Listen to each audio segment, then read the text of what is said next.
Hey guys, it's Mike, your host of Craft Beer Storm. How are you doing today? I hope you're doing well. We are have our Monday episode for you. We are going to Mystic, Connecticut, and the Barley Head Brewery, and we're going to talk to Drew Rodgers. He is an owner of the brewery and has a 2-barrel system, very small system, but the beauty of that is he can make whatever the hell he wants. And if it's not good, then he doesn't make it anymore, and it's cool. But I bet you a lot of the stuff that he makes is really good.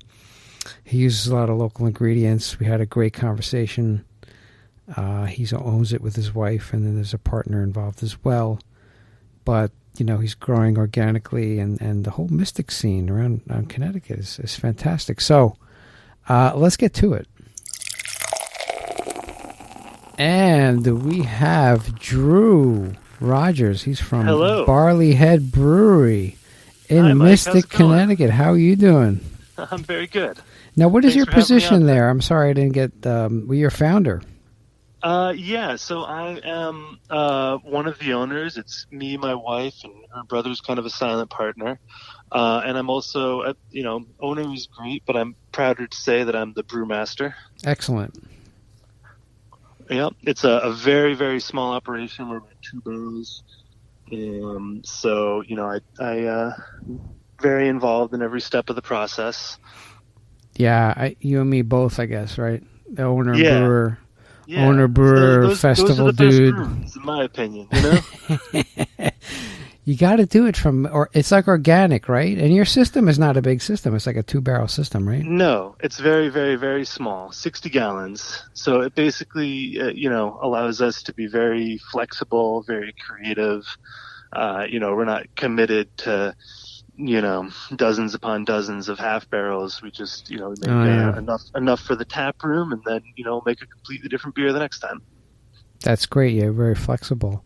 So now let me ask you, how'd you get into the whole thing? Like, what's your story? How'd you get started? Where are you now? Where are you going with the brewery? Yeah, well, I guess I got started in the industry about 10 years ago. I got like a summer job at a winery.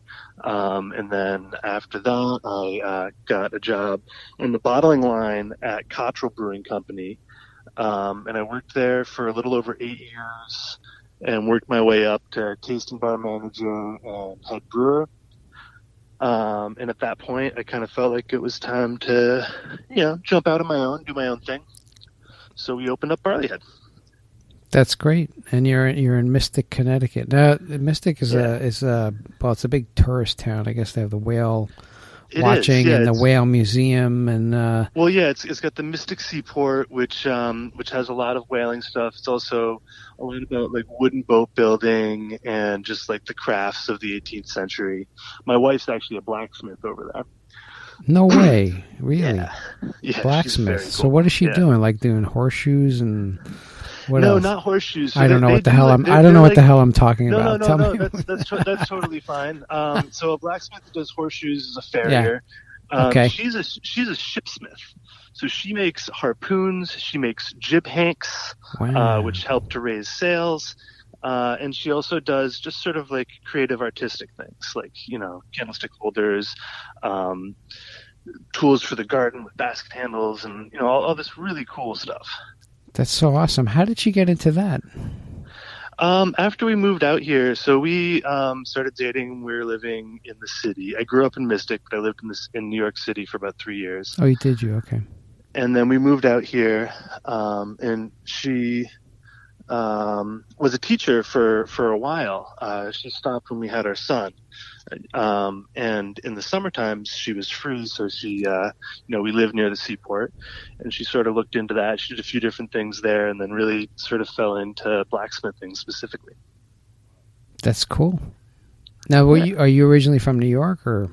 No. I'm originally from Mystic. Oh, okay. Mystic, I basically, I'm 36. I've lived 33 of those years in Mystic. Okay. And after college, I did the city thing for a little while, which was fun, but I realized that I like, small towns better. Oh, yeah. I'm from New York, but I'm up in Portsmouth here in New Hampshire, and it's Oh yeah, I just yeah, love it here, the ocean, yeah. and man, the And people are nothing just against New fantastic. York. Yeah. Don't get me wrong. New York was so fun. Yeah. I'm so glad I went there right after college when I was Uh-huh. young and partying all the time.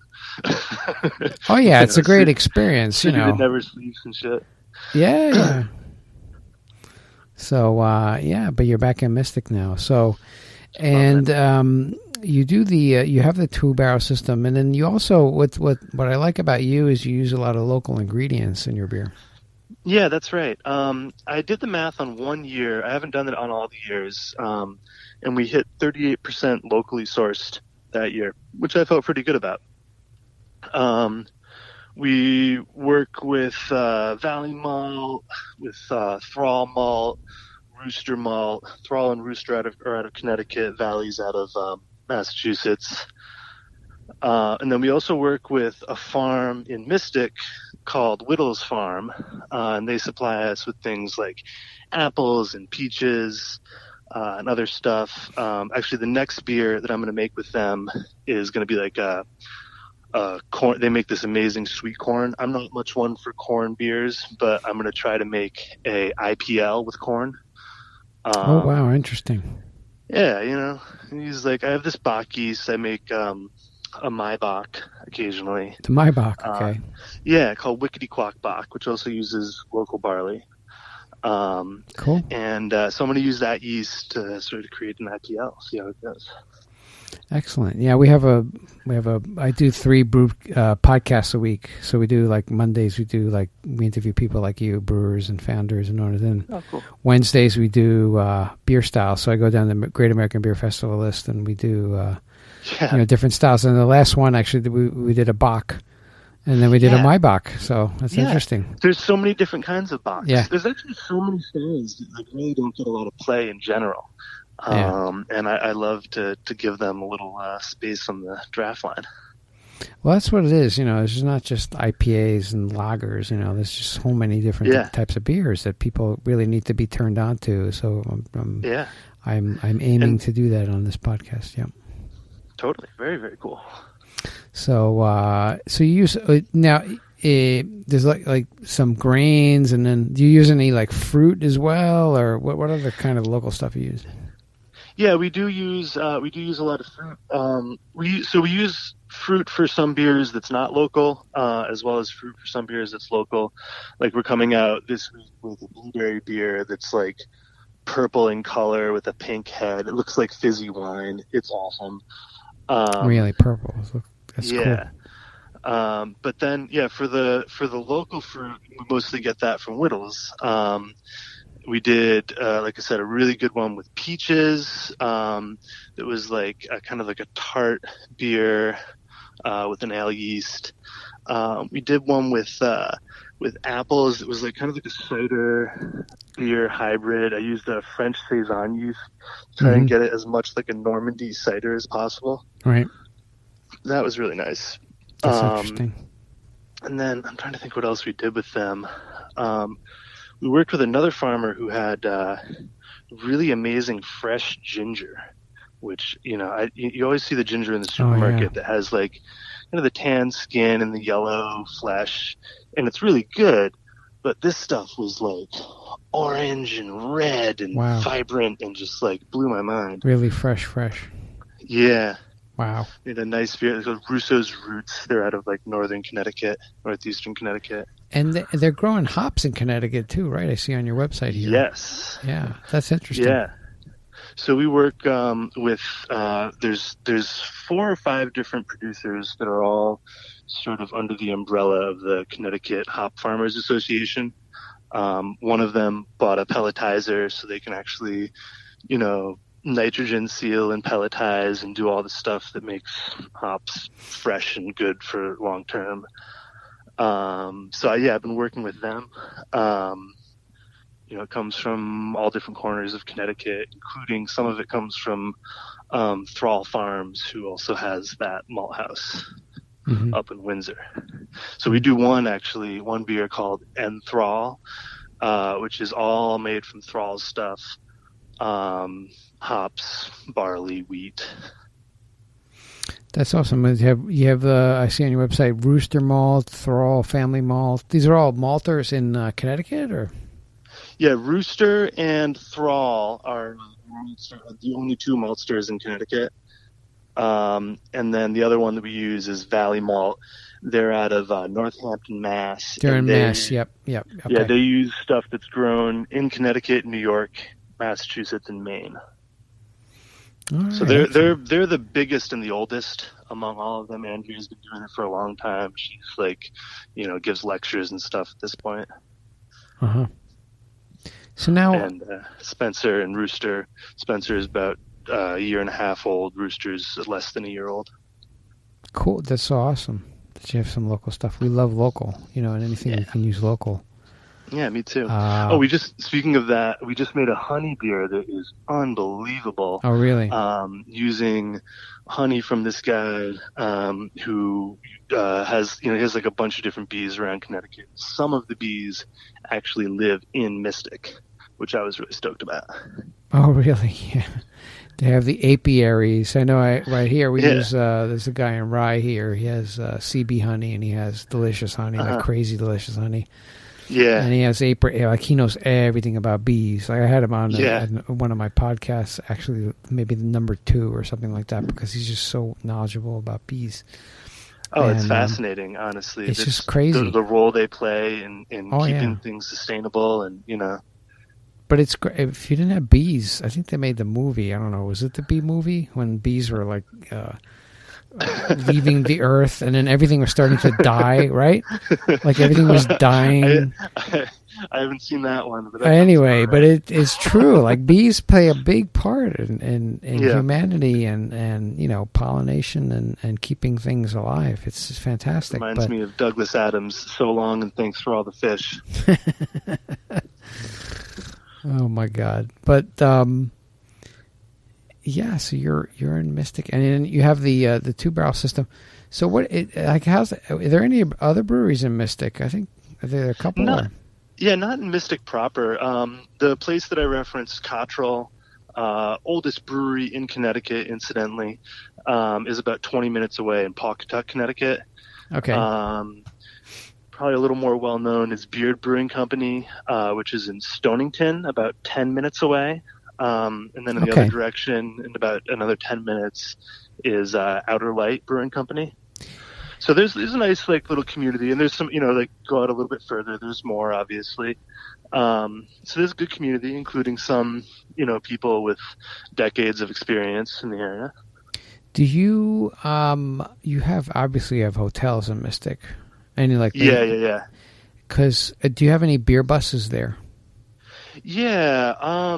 So there's a Connecticut beer bus and a Rhode Island beer bus. Okay. That are actually one's called Connecticut Beer Tours and the other one's called Rhode Island Beer Tours. Different companies.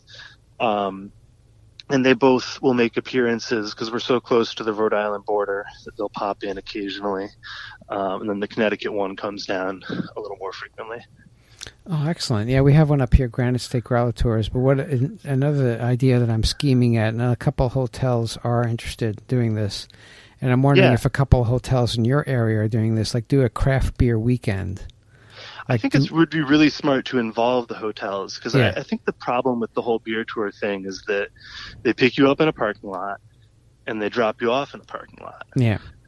And so the whole we're being driven around all day thing kind of falls away when you have to then drive home. No, I mean, so it would be, a whole weekend. Like they'd be chaperoned around. Yeah. You'd have like a Friday night, you'd have like a food and beer pairing. We get some local brewers in, and then I think that's a really Saturday you do a beer tour, and we bring them to the breweries, and you give them a tour, and then Sunday we do like beer mosas or something, I think that's great. Since we're giving away business plans here, someone came into my bar the other night and had this, I thought, really cool idea of doing like a boat tour of breweries that are near the water.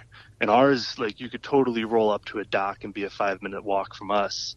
And there's a few others in the area that are not that far from the water. Stony Creek is right on the water. They have a dock, actually. And there's others that, could be accessed by the All water. right. We I have just to thought, talk. dude, I would sign up for that. We have to talk after this podcast, figure it out, because I want to get you involved in this. When we start to go to Mystic. Oh, but, let's make it happen. I do have hotels that are very interested in this concept, and it's a great concept. I'm making it happen, and also it promotes everybody. It promotes the local breweries, and then you can talk to them about the local ingredients that you use and this farm. Totally, and then no one has to drive because there's beds involved. Nobody has to drive. You can do like a bus thing, and then you got beds. Right, they go to bed if they're tired. They go to bed. So yeah, the Hyatt in town actually has a bus that they bring people from. I don't know how it works exactly. It's like part of the service of staying at the hotel or whatever. But if there are probably other hotels that have similar livery services that could be leveraged into taking their guests to other scenes. Yeah. Especially if you could bring guests to them.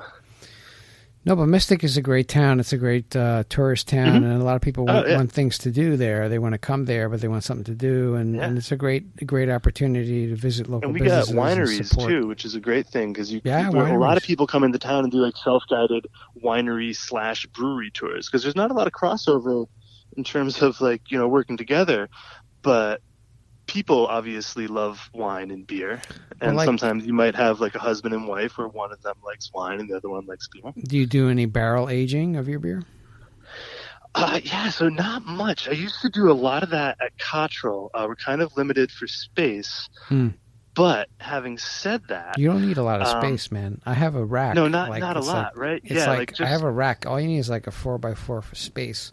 No, that's what I'm talking about. I've been like carving out spaces for this and that, and I've been doing ongoing construction the entire time I've been there, basically.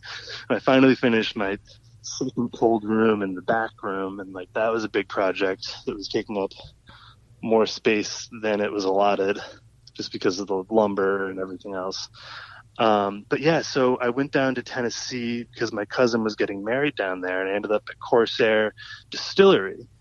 That is a very chill distillery, and the people there are super, super friendly. In fact, the brewer there, who makes like their nano beers, also works at a yeast culturing facility in Nashville. Interesting. So I was chatting with them a lot, and I ended up leaving with a barrel. And I put my Turtles and Tweed barley wine into it, which we will be releasing in 2 weeks for our anniversary party. And I'm very, very excited about it. Wow, that's awesome. So now you're 2 years old.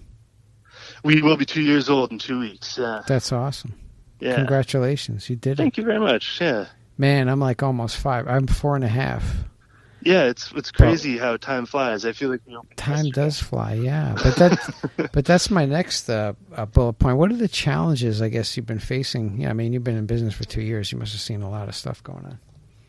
Yeah, and I've been in the industry for now, 13 or 14 years. Man. A lot has changed. I mean, when I first started at Cottrell, I was doing the bottling line, and they had me moonlighting in sales, and I would go into bars, and I would have to convince them, that, this is more than 10 years ago. I'd have to convince them not only that craft beer was a thing that they should, be a part of, but then also that they should, look at our beer and all that. And now, if I walk into a bar, and we've only sold one keg because we don't have the volume to sell outside of the bar, really. Yeah. But I mean, the deal is now you walk into a place and there's craft beer everywhere, and you have to convince them to buy yours specifically. But you don't have to sell them on the concept anymore.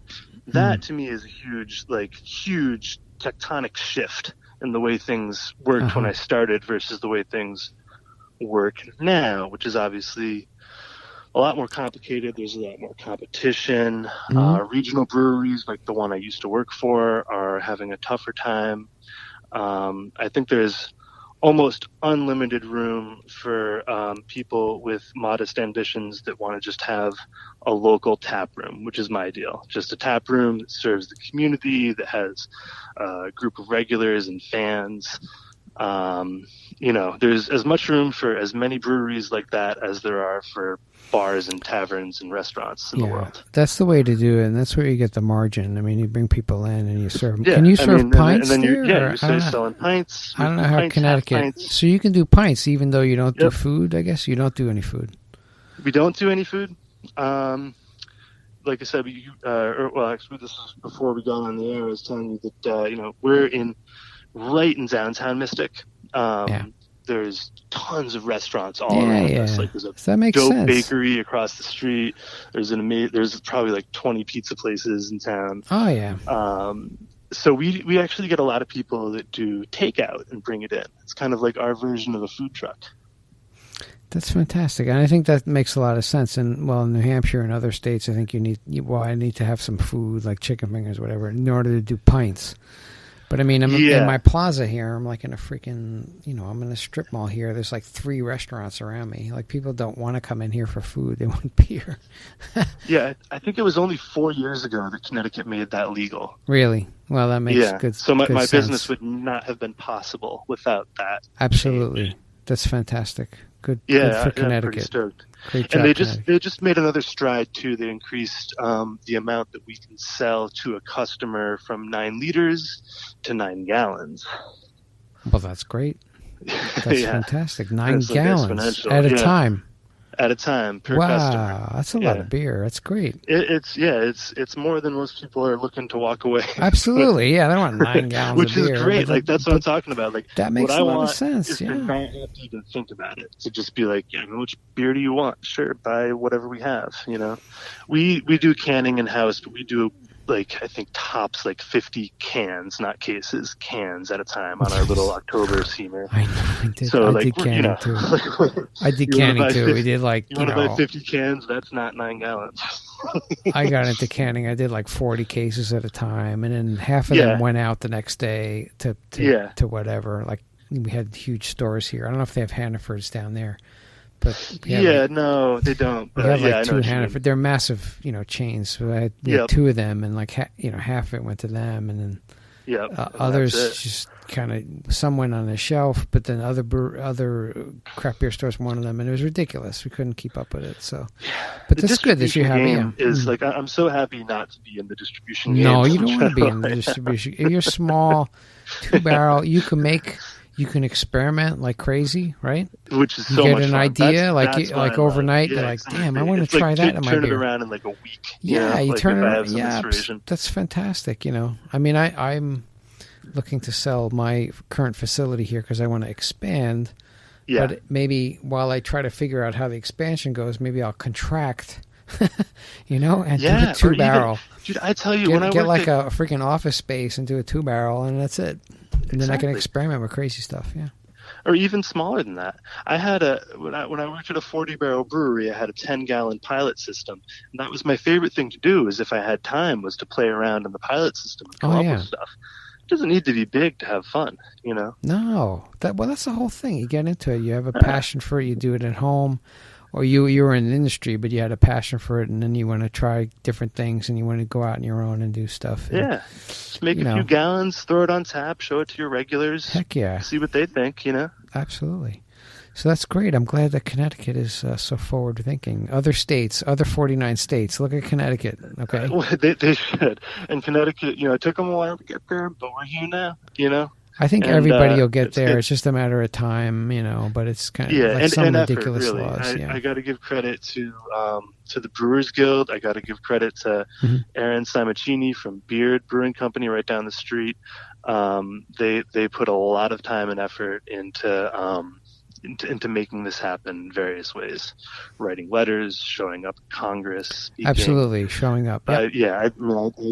I did my part, but not as much as some other people have.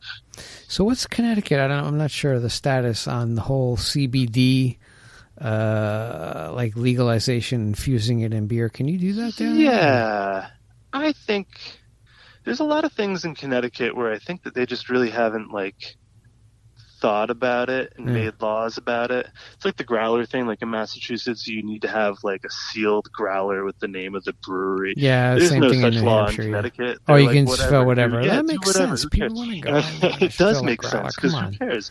It's on it's on the customer to keep it clean and blah blah blah. You're fine. Yeah. But I think that like they just haven't really like put any laws in the books about that, and therefore you can sort of do what you do. I haven't really dipped my feet into that. New Hampshire's crazy, man. It's like CBD. Every other person's like infusing CBD into everything, or like doing. They have CBDs like spas. Like you can go have you tried that shit? It feels like a placebo to me. I don't know.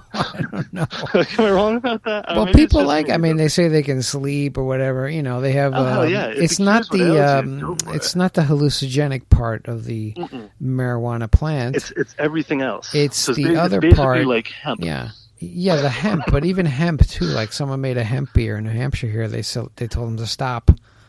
They just told them to stop? Yeah. Well, I did have a beer in Vermont which has it legalized. Who was the one with like a green cross on it? Okay. And it apparently had THC in it, and it tasted amazing. The hop plant and the marijuana plant, I've been told many times, are related. Amarillo is very closely related to marijuana. Amarillo, that's a great Amarillo specifically. That's interesting. Yeah. I can pick up on that. I would be interested to see if Columbus is related too. There's a few of them. You know what I mean? It's interesting. I don't know, but I think it's I don't know. It's a recipe for disaster. Some of the like in Colorado, or some of these companies are doing like these THC infused like alcoholic drinks, like cocktails. Yeah, like, dude, you have freaking vodka or whiskey, and then you're going to infuse THC in that. It's a recipe for disaster, man. Don't take an Uber. I don't want to get arrested. And you will if you drink one of them. You will be arrested if you drive. Try not to get arrested. So I'm not going to be the first guy that does that. I'll let someone else fight that fight, and if it works out, maybe I'll be the right on the experimental train when it starts happening. Yeah. Experiment with it, but I don't know. I don't know what's going to happen, man. The other thing is, like, if you want to put like CBD or THC oil or anything like that in your beer, you don't need us to do it. You can just do that at home. Oh, absolutely, yeah. I was trying. It's oil. Yeah, just put a couple drops in. You're good. I was trying to figure that out. I have a vape shop. Yeah, I have a vape shop right next to me, and I'm like, all right, dude, I can't infuse it in. You can't infuse it in, but it doesn't mean that we can't point them to you. And then you sell them these little packets, and they just go outside and just infuse it in. And the problem was that the landlord didn't want to put like something outside where people can sit and. I'm like, infuse their own. It just makes too much sense. Why would you want to do that? Whatever people do, like, with their beer, once you give it to them, it's their business, Absolutely. That's the way. I just think, it's too easy to DIY that shit. Like, I don't need to. But I gave the vape guy a great idea, and now he's killing it, man. He made these little packets, and he's selling them like crazy. Yes, dude. That's and I'm still like, damn, I can't put it in my beer. It's stupid. Yes, but it's good. At least I'm helping him out. So that's cool. But yeah. So I think the local beer. What do you find in terms of beer trends? Like, what are people liking in your tap room? Is it still IPAs, or are they open to everything? Or yeah, so we have eight taps. Generally, maybe 2 of them might be IPAs, and the rest of them will be focused on variety. Oh, really? Great. And I think that people really, really, really positively respond to that, because the people that want an IPA will get their IPA, but the people that want to try something they've never had before, or try maybe a style of beer they haven't seen in a while, like we were talking about my box, I'm coming out with the Dunkelbach. We love like a rich hoppy brown ale, or like a decadent stout. Do this amazing Belgian stout that I'm gonna do soon. We like to mess around, like, with hybrid styles and stuff. That's cool. We have a Saison /IPA that I think is our most popular beer. So, like, I think you have a Saison IPA. That's great. Love the variety. They love that they can come back in a month and it'll be like totally different beers. Well, that's the beauty of your small system, that you can experiment and do different things and a whole bunch of different styles. There's 102 different styles according to Great American Beer Festival, and then there's subcategories in each one. Yeah. Like Bach, we just did the Bach is Bakken, and then my Bach is 2 different subcategories. Yeah. Yeah. No, there's, I mean, how many different kinds of Bachs are there? Oh, yeah. There's my box, Dunkel box, double box. I don't know. Like, you know? All kinds of stuff. And most people don't even know that there's more than one. Oh, yeah. So, educating them, yeah. Mm-hmm. Education. I think when I first started out, education was like the most important thing you could do as someone in the craft beer industry, because no one had really heard of it. It was just so weird and new that if you weren't in like, you know, one of the craft beer meccas or a major city, you'd never like really know about it. So it was all about education. Like, why is it better to, you know, to use barley that is, you know, high quality instead of using a bunch of just like cheap adjuncts? Why is it better to, you know, put a bunch of hops in your beer instead of like almost none? You know, it just the things that differentiate like Miller, Bud, and Coors from all of us. Like that was the focus of it back then. Cool. Yeah, I mean, it's great what you're doing. I like it. I like Mystic. I need to come down there. I need to visit you. Actually, I have to go. I have to hit up this Hyatt there. If you got, well, we'll talk after the call. Yeah, but I think there's a lot of potential, sure. And you gave me some more ideas they with have the. Everything you need to make that happen. You know, they have the driver, they have the hotel, they have the van. Oh, I'm there. I'm calling them tomorrow. You know, they're on my list. I can't imagine that they would be against it. I'm putting it in my phone now. You know, butts in the seat for them. I'm gonna call them tomorrow. But I think it's a fantastic. I'm trying to hit up these towns like in Rhode Island too, and you know, Connecticut. We have Portsmouth, which is interested. We have Manchester, New Hampshire, which is a very busy town and growing, and then we also have Portland, Maine. So and that's just, you know, that's just. I got to give a shout out to Westerly, Rhode Island, our neighbor on the other side of the border. They have gone through like a renaissance lately. There's Gray Sail Brewing Company is right in downtown Westerly, and then there's this place called Tapped Apple, which is an experimental apple cider winery kind of place. How cool! Man, I got to get down there. In terms of cool small towns, that is a pretty cool small town. I got to get down there. 25 minutes from here. I'm staying at the Hyatt. I'm gonna go down. I'm staying overnight at the Hyatt. Make a disclaimer. I think it's the Hyatt. I don't think we should give Hyatt too much free airtime. Well, now Hyatt has to do it because I'm giving him all this free publicity, right? So, at this point, Hyatt is committed. They need to do it. So, all right. Hey, Drew. Hey, this has been an excellent conversation. I'm glad I connected with you, and you know, I appreciate what you do. I think you're doing awesome stuff. I congratulate you on 2 years. It's fucking hard, man. This whole industry is a slog. You don't add powder to water and make beer. No, I think a universal fact about brewing is that it is hard work. Everybody that works in this industry if you're not, if you don't want to work hard, do not start a brewery because you're going to work hard. But you know what? It pays off. If somebody comes in and they have some of your beer and they say, "This is awesome," everything is worth it. Everything is worth it. They have a flight at my place to say, you know what, there's not one beer that I don't like here. That friggin' makes me go out and buy more grain and brew more beer because I love it. It's fantastic, you know, and it's a slog, but it's fantastic. The industry's the great people like you and there's so many other different people, you know, great people. All right, Drew, I appreciate your being on the podcast, and I wish you the best, and I'll come visit you soon. Sounds great. All right, man. I'll talk to you soon. Thanks for having me on. All right. Bye. Yeah, that was Drew Rodgers. He's the owner and brewer, along with his wife, at Barley Head Brewery in Mystic, Connecticut. It's a great place. If you haven't been to Mystic, you got to go and go visit Barley Head Brewery. They are turning 2 years old. Man, crazy business. Not an easy thing to open a brewery and keep it open. But Drew did it. He's a good man. He uses local ingredients, which is fantastic. Some of his beers have all local ingredients, which is awesome. This is what we strive for. You know, we love it when people use local. And he has 2-barrel system, small. He has good beers on tap. He'll have 8 tap lines, and maybe he'll have 2 IPAs, and the rest of them are different styles, which is fantastic. And people appreciate them, which means you have to go out and try something else other than an IPA or a lager. Not that those styles are bad. They're awesome. I love them. But there are a lot of other beers. And we highlight those beers, actually, on Wednesdays. We do a podcast. We go down the Great American Beer Festival list, and there's 102 different types of styles, and there's subcategories as well, which is great. And I had a great conversation with Drew. I got to go visit him. I got to go visit the Hyatt too. I have a lot of stuff going on. I have a lot of ideas, guys. If you're a mystic, contact me, Michael at craftbeerstorm.com. A lot of ideas.